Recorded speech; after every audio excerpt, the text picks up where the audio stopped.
Hi, it's Brandon from fullest.com. Today we're talking about exercise called the safety squat bar good morning versus chains. Now this is just to build on our standard good morning with safety squat bar. We got some chains hooked up. If you want to check out how to set up chains specifically for like the squat, which is just the exact same way we would do it for this, we've got that over on our YouTube channel and even on our website at fullest.com. But I really like these easy loaders from Elite FTS. We've got some 5/8 chain, just one on each side. And we got it on our power rack here. So you are going to need chains and obviously the squat bar and all this kind of jazz. But what this exercise is great for is building the upper back, lower back, glutes and hamstrings, specifically for the deadlift, but also the squat as well. The safety squat bar is great because the camber tries to naturally push us forward, and it's going to try to wrap us, and we have to maintain that good, tall thoracic spine, good, strong trunk, and then we're going to also build that hip hinge pattern as well. Now, safety squat bar is great because it's super comfortable. You don't have to think about it a whole lot. And I do think that the overall variation just lends itself to being more like powerlifting, strongman, deadlift kind of friendly, rather than having to have our hands back here while we do it ready in the morning. Nothing wrong with that, but the safety squat bar just taxes that middle back a little bit more. Now, in terms of executing it here, what I'm going to do is I'm going to get underneath the bar, line my feet up, keep my chest tall, unrack, walk it back, let the weights or the chain settle a little bit.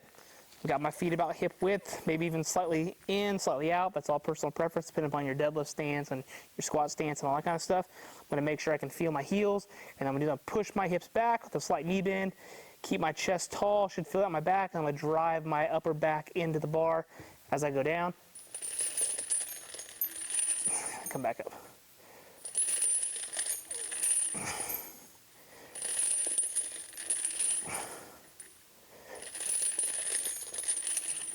One more, and walk back in position.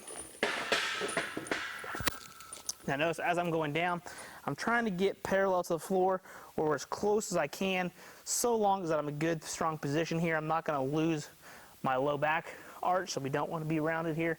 Keep all that in good position, and then drive up. The chains are nice because as we stand up, we're going to continue to get some resistance because the hardest part's in the bottom. As we stand up, it'll kind of keep hitting that midway point before we get to actually where we stand tall. When it comes to programming for the good morning like this, I really like 3 to 4 sets of about 6 to 10 reps. I prefer more of the repetition effort method than the max effort method. I know Westside really likes heavy good mornings. I personally have gotten away from them, even with my clients and everything. I think it's a great supplemental exercise for the squat and the deadlift. And in doing so, I think it's good to try to build some size, but also statically tax the position as well in terms of multiple repetitions, rather than throw us in a really crummy position that we're having to try to fight to get out of, and then we're building bad movement patterns. You have to remember, this doesn't look like a squat or a deadlift. I know it's a hinge, it builds all the same musculature, but a deadlift is not that hingy, and a squatty is not hingy hardly at all.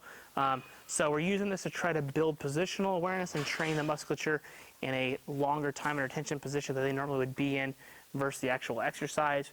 And so I do think there are numerous benefits to an exercise like this. We just got to be careful in how we program it. And again, long story short, I think more reps are a better answer, especially in terms of how we're going to do it. I also like to keep my RPEs in check on exercise like this. Don't ever really go over about an RPE 8.5 or so. So that means always leaving about a rep or 2 in the tank.